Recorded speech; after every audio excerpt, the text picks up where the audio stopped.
dislike of people or a circumstance, unhappiness, sadness, at lalong-lalo na yung matinding depression.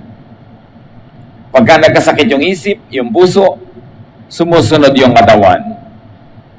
Pero ang kailangan nating magapi, malupig, negative feelings. Dahil napipili naman kung anong damdamin at nararamdaman ang patatagalin mo sa iyong puso. Paminsan-minsan, pabigla-bigla, pabugso-bugso, tayo ay natutuksong magkaroon ng negative feeling, pero nasa iyo na yon para patagalin pa o itaboy na agad-agad. Proverbs 18:14, being cheerful helps when you are sick, but nothing helps when you give up. Kaya napatunayan din na yung mga taong may matindi, matatag, malakas na religious belief, mas madaling gumaling. Mas madaling tablan ng pagpapagamot at ng mga ginagawa ng mga manggagamot dahil may connection talaga ang ating emosyon sa ating kalusugan, mind over matter talaga. Kaya ngayong sobra pang manalig, napapaghihimalaan pa. Nabibreak yung law of science and law of nature sa napakatinding pananalig, napaka-positive feeling, great faith can move mountains. Pero pag nawawalan ka ng pag-asa, nawawalan ka ng lakas ng loob at sigla, bumibigay ka, pinapayagan mong humina ang iyong loob, mahati ang iyong loob, mas dumadali na ikaw ay magapi ng karamdaman. So, ang positive emotion, nagpapalakas ng immune system. Meanwhile, a weakened immune system weakens defense against illness and makes medication and other protocols less effective. Kaya mahirap gamutin ang pasyenteng kontrabida. Pasyenteng ayaw maniwala sa kanyang sariling doktor, ayaw sumunod sa mga itinuturo, hindi naniniwala sa paggagamot sa kanya, kahit tumirahin sa ospital maghapot, magdamag, ilang taon, hindi siya gagaling. Kasi kinukontra ng kanyang katawan, yung dapat sana ay tinatanggap ng kanyang kalooban. Kasi pag kinontra ng kalooban, kinukontra na rin ng katawan. Meron ako isang kilala, nagkaroon siya ng sobrang pagdudugo. Babae ito, na may anak na, may edad na ng konti. Pero dahil sa kanyang religious belief, ayaw niya ng blood transfusion. Pero kailangan siya bigyan ng blood transfusion. Sa katunayan, wala na siyang malay, nawala na ng malay. Pero bago wala ng malay, sinabi niya, ayaw kong magpa-blood transfusion o magpasalin ng dugo. Pero nung nawala na siya ng malay, nagpasya na ang kanyang biyanan na siya ay pasalin na ng dugo para mabuhay. Pero kahit wala na siyang malay, ayaw pumasok ng dugong isinasalin sa kanyang ugat. Ganon kalakas sa kanyang isip. Napigil ng kanyang isip yung physical flow of blood into her veins. Well, needless to say, she died. Pero kasi nagpasya siya na ayaw niya. Malakas ang ating pag-iisip. Kaya pag ikaw nagpasya, gagaling ako.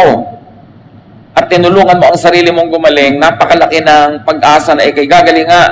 Pero yung, hindi na ako gagaling, mahina na ako, wala na akong pag-asa, kahit malakas ang katawan mo, hihina. Talagang may kinalaman ang ating emosyon sa ating kalusugan. You are the captain of your soul. Feelings could be controlled, regulated. Feelings could be directed and even engineered. Pwede mong bigyan ng hugis ang iyong nararamdaman. Pwede mong patayin agad ang negative feeling, buhayin ang positive feeling, at pwede mo ring patayin ang positive feeling at ang buhayin mo negative kung anong gugustuhin mo. Dahil tayo nilikha sa wangis ng Diyos, may kapangyarihan ng ating espiritu, may kapangyarihan ng ating isip na may malaking magawa. Ecclesiastes 7:9, keep your temper under control. It is foolish to harbor a grudge. It is foolish to harbor any negative feeling beyond just grudge. Sabi niya, malaking kahangalan na magtanim ng sama ng loob. Diri mo, nagtanim ka ng sama ng loob. Saan ka nagtanim? Sa puso mo. Saan mo itinanim yung sama ng loob? Sa loob mo. So, nasan yung sama? Nasa loob mo. Dala-dala mo kahit saan. So it is foolish. May nagawa sa iyo mali ang isang tao, nagtanim ka ng sama ng loob, siya natutulog na mahimbing, ikaw hindi. Wala siyang kamalay-malay na negative pala yung feeling mo, ikaw walang ganang kumain, tumataas ang presyo ng iyong dugo, nasisira ang iyong kalusugan, kasi nagtanim ka ng sama ng loob. Mabuti sana kung sa kanya mo itatanim yun pero hindi naman sama ng labas yung itatanim mo, sama ng loob. Kaya yung matatampuhin, lagi nalang may hinanakit, laging may reklamo, laging may galit, laging merong unhappiness, hinuhukay nyo ang sarili nyong libingan. Sinisira nyo ang inyong sariling katawan. Pinadidilim nyo ang inyong sariling mundo. Pinapapangit nyo ang inyong sariling buhay. Kaya sabi, keep your temper under control. Keep your negative feelings under control. Ibig sabihin lang nun, kaya mong kontrolin kasi hindi naman sasabihin ng Bible kung hindi mo kayang gawin Yung nagagalit, alam nyo to, kayang-kaya nyong lalo pang galitin ang sarili nyo. Lalo't may kapangyarihan kayo, parang meron kayong kakayanang magalit, lalo kayong magagalit, lalong lalakas ang boses nyo, lalo kayong sisigaw, lalo kayong mananakit, lalo't kaya ng katawan nyo manakit. Ibig sabihin, ikaw din na nagpapalala ng feelings mo. Depende sa kung gaano kalaking lisensya ang ibinibigay mo sa iyong sarili para magalit. Nakikita niyo yung mga walang kapangyarihan, yung walang kaboses-boses, yung walang say sa buhay. Kahit magalit, tinitimpi niya. At dahil tinitimpi niya, hindi na lumalaki. Natitimpi. Kaya yung kapangyarihan, kayamanan, mataas na ranggo, sinasabayan niya ng godliness, godly self-control at humility. Kasi pag nagpadala ka sa yung yaman, yung kapangyarihan, yung impluensya, lalabas ang pagkahalimaw mo. Ang dapat pinapalabas mo yung pagkaanghel. Kasi nasa iyo pareho yung dalawang yun. Ano ang palalakihin? Ano ang kukonsintihin? Yung init ng ulo? Yung galit? Sabi, kung matalino ka, you will practice self-control. Magtitimpi ka, magpipigil ka. Kasi ang galit na pinalaki, unang-una na magdurusa ang iyong katawan. Pag may nagawa ka pang mali, makagantihan ka pa nung ginawan mo, lalo ka nagdusa. At di ka man gantihan, nagdusa ka na yung katawan mo, at nagpadusa ka ng ibang tao, di ka ba mananagot sa kalangitan, sa ganun? A wise person will control herself or himself, even if he or she had the power for an outburst. Kahit kaya mo sumabog, you can run away with it, makakalusot ka, pero bakit mo gagawin? Masama yun kahit sa sarili mo. So control your feelings. Do not be controlled by it. Pwede mong ipahayag, gusto mong sumigaw ka sandali sa dingding, kaharap ka ng dingding, kaharap mo, sarili mo lang, para ilabas mo lang, pero huwag nang ilabas sa kapwa mo na maaaring gumante o maaaring masaktan. Lalala lang ang sitwasyon. Improve your feelings from negative to positive. From doubt to faith. From anger to peace. From hatred to love. From fear to faith. Palaga na na-engineer natin ating feelings. Kaya natin yon kasi tao tayo, hindi tayo hayop. Kaya natin yon kasi binigyan tayo ng Diyos ng wangis niya. Meron tayong kapangyarihan. Do not let bad feelings grow worse or become worst. Negative na yung feelings mo, gawin mo positive. Meron kang ganong kakayanan. And always strive to be happy or happier. Yung pagsaya, desisyon. Pag decided kang sumaya, pasayahin ang sarili mo at pasayahin ang kapwa, magagawa mo yun. Pero pag decided kang hindi ka sasaya, kahit anong gawin ng mundo, hindi ka talaga sasaya. Meron mga tao, pupunta pa lang sa isang social event, sa isang party, decided na silang hindi sila mag-enjoy, hindi sila sasaya. Lahat ng ialok mo, tatanggihan, lahat ng ngiti, sisimangutan, at hindi kikibo. Kasi decided silang hindi sumaya. Merong mga mag-asawa ko minsan decided na hindi sumaya at gawing miserable ang buhay nila mag-asawa. Kitang-kita mo sa behavior. Kaya lagi mag-aaway. Naghahanap lang ng excuse para mang-away. May mga taong decided silang hindi sila sasaya. Pero bakit? when you can decide to be happy. Purpose to be happy. Yung sasabihin mo sa sarili mo, hahanap ako ng ikasisiya at e-enjoyin ko. Hindi ba ang sabi? Ask and it will be given you. Seek and you will find. Knock and the door will be open to you. So ask, seek, and knock for loneliness. You will find loneliness because whatever you ask will be given to you. But when you ask, seek, and knock for happiness, you will receive it because those who seek will find. Those who ask will receive, and to those who knock, the door will be open. The choice is yours. Happiness makes you smile. Sorrow can crush you. Yang lungkot, nakakadurog ng puso, nakakadurog ng buto, nakakadurog ng laman. Ang kalungkutan ay maituturing na isang uri ng sakit. Dapat gamutin, dapat itaboy, at dapat huwag manghawa. At dapat huwag kang magpahawa sa lungkot ng iba. Ipinagtatanggol natin yung saya kasi napakadali nung pasukin ng lungkot. At kasunod nun, pati ang iyong kalusugan ay magdurusa. Help others improve their feelings. Pagka mga tao sa iyong paligid ay napasaya mo, edi naliligid ka ng kasiyahan, imbes kalungkutan, makikinabang ka rin.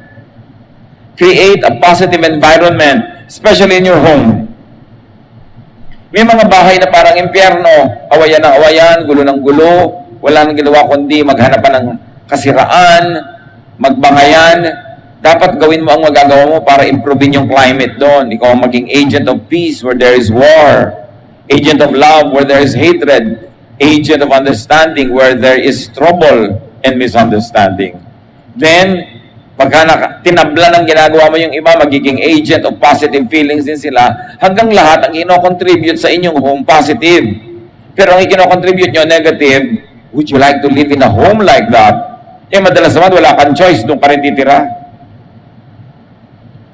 Create a peaceful, positive, emotional environment in your workplace.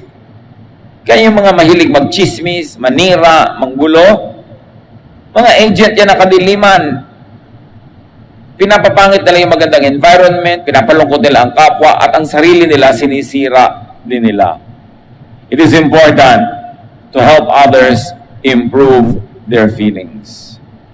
Create that kind of positive environment and do not needlessly hurt people and yourself. Huwag saktan ang sarili at huwag ding saktan ang iba. Because sometimes it is needless but it has become a habit to hurt others. Yung pang-iinsulto ng physical attributes, yung mga biro na naglalait, lalo't hindi naman kayo matalik na magkaibigan, nasasaktan lang pala siya, iwasan natin sa buhay natin yan. Proverbs 15:18, losing your temper causes a lot of trouble, but staying calm settles arguments. So pagka merong dapat pagtalunan, may pinagkakaiba ng opinyon, ang unahin ay manahimik. Pababain ang emotions. Alisin ang mga galit. Palamigin ng ulo. At kung malamig na, tsaka nila mag-usap para ayusin ang dapat ayusin. Pero walang naayos sa mga taong nag-uusap habang mainit ang ulo. Lumalala lang. Mas lumalaki ang damage at pare-pareho lang na nasasaktan at nagdurusa. And very especially, do not take revenge. Pag may nagawang mali, huwag mong gawa ng mali rin kasi pareho na kayong mali. Kanina mali siya, tama ka, pero mamaya pareho na lang kayong mali. At hindi na matitigil ang gawaan ng mali. Sabi nga ng iba, looking good is the best revenge. Meron kayong gustong paghigantihan, magpaganda kayo. Yung ganda-ganda mo, habang miserable siya, yun na yung ganti mo. Eh kung pinaganda mo pa siya, natuwa siya sa'yo, di lalong mabuti. Kasi kung meron namang hindi maganda, nakikita mo lagi, hindi magdurusa ka rin. Kaya dapat pinapaganda natin ang kapwa, pinapaganda ang environment para tayo nakikinabang. Ang tao lumulusog pag naliligid siya ng magagandang bagay. Ang tenga niya nakakarinig ng musika, magagandang salita, imbes ingay, bangayan, sigawan at murahan, nakakabigay yun ng sakit. Ang mata ng tao dapat nakakita ng ganda, hindi ng kapangitan. Ang ilong niya nakakaamoy ng bango, hindi ng baho. At dapat ang kanyang balat nakakaramdam ng sarap ng sensation, hindi ng hapdi, sakit o sugat.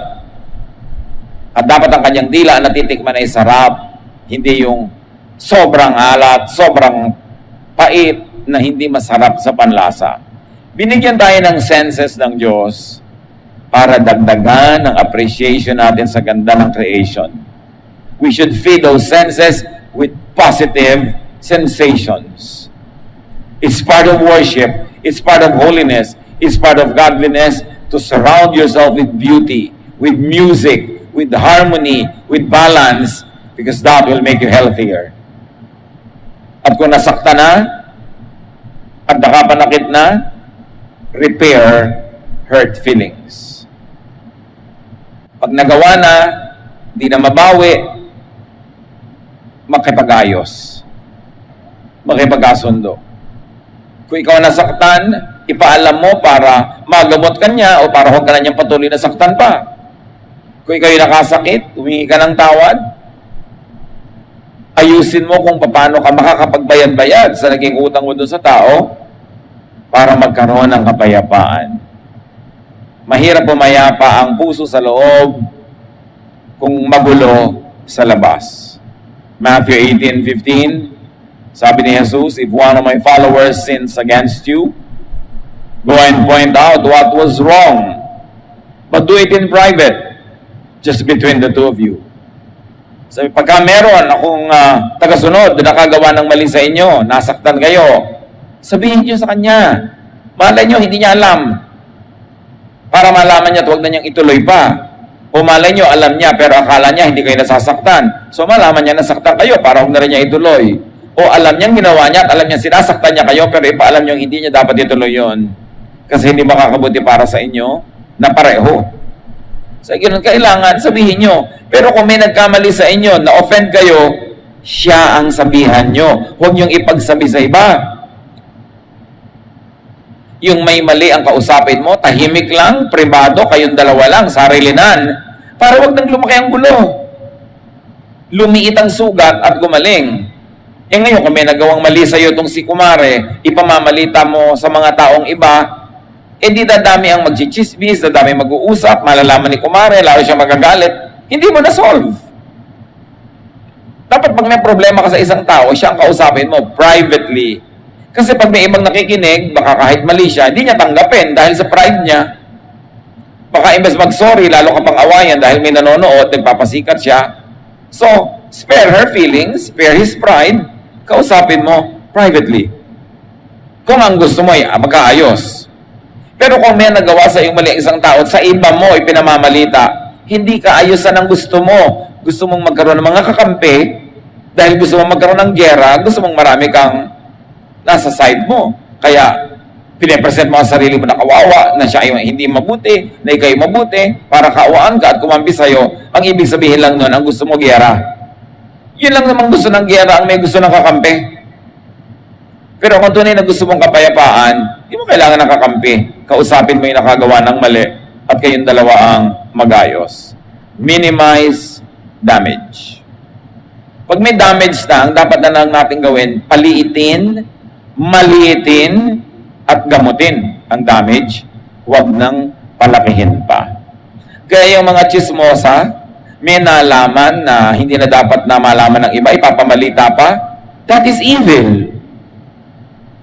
Pag may nagdadala sa inyo ng chismis, sabihin nyo, alam mo, ginagawa mo, that is evil. Pero huwag naman sasabihin, hoy, Satan, get away from me. Kasi hindi naman siya si Satan. May ginagawa lang siyang satanic sa moment na yon. Baka napagdidiliman ng isip. Dapat pag may chismosa, tuwing lalapit sa inyo, sabihin nyo, lumayo ka sa akin. Pero hindi, ano pa? Dahil kung gusto mo. Dahil sabi sa Bible, malinamnam daw talaga katakam-takam ang chismis. Pero alam mo na yon, pagka nalilinam naman ka, natatakaman at nasasarapan, you know also that something is wrong with you. Dapat na o-offend ka sa chismis kahit totoo. At hindi mo na ipamamalita pa. Kasi gugulo lalo sa workplace, sa mga magkakamag-anak, sa mga magkakapitbahay. Kaya ang pangit-pangit ang environment na ginagalawan natin dahil sa chismis. Pag may nagkamali, ano pang gagawin mo? Nagkamali na, kahit sisihin mo yan, gilitan mo yan, liigan mo, tantarin mo, hindi na pwedeng maitama yung mali niya. So, forgive others. Ang marunong magpatawad, yun lang ang matiwasay. Yun lang ang payapa. Yun lang ang malusog ang damdamin. Kasi, mapagpatawad ka mat hindi, ang daming gagawin ng tao na mali. Pero kung mapagpatawad ka, minimize lang ang negative effect on you. Pero pag dinamdam mo, nagtanim ka man sa masama ng loob, gumanti ka, lalo mong pinapasama ang iyong kalagayan. So forgive others and get forgiven. Lalo yung may mga sakit, dinala mo na sa lahat ng doktor, lahat ng ospital, hindi pa malaman kung ano yung sakit, kadalasan sa damdamin. Depressed lang pala, galit lang pala, namumuhi lang pala, nagsiselos lang, naiinggit lang pala. Kaya kung ano-anong sakit ang lumalabas sa katawan, ayaw lumabas sa test. Kasi hindi naman natetest ng mga laboratorio yung damdamin. Hindi nakikita sa x-ray yan.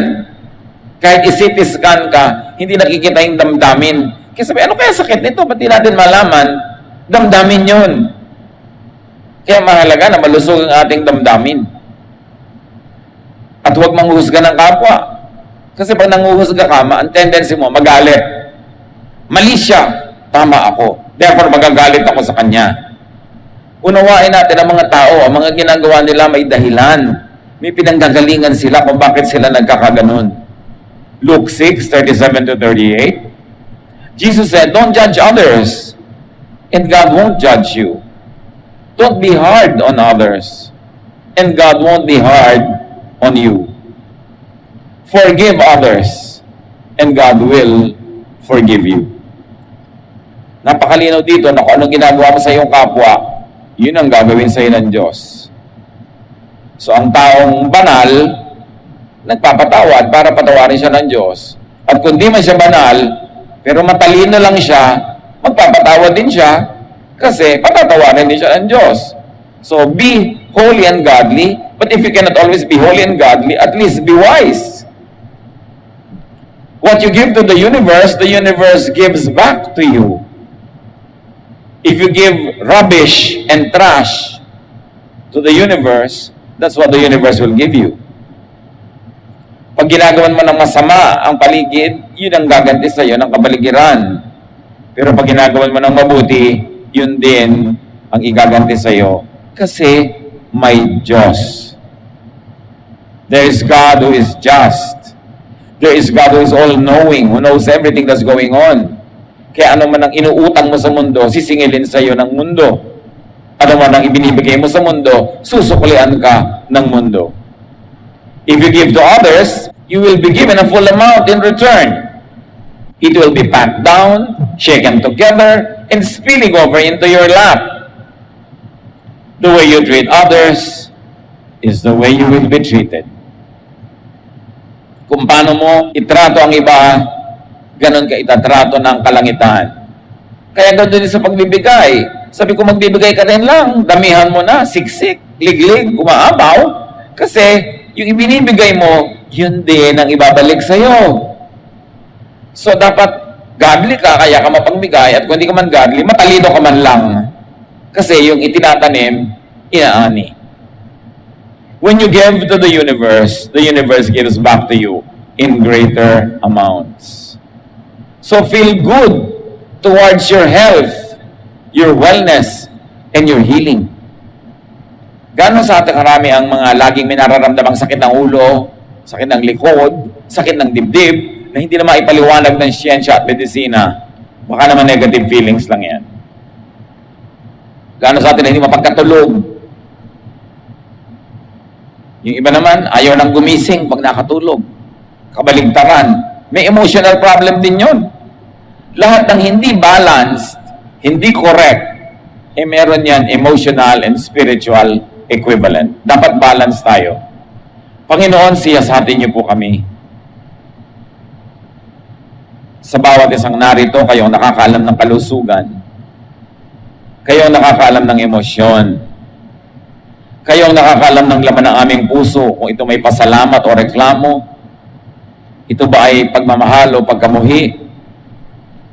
Ito ba ay galit? Ito ba ay kapayapaan o kaguluhan? You know what's in our hearts.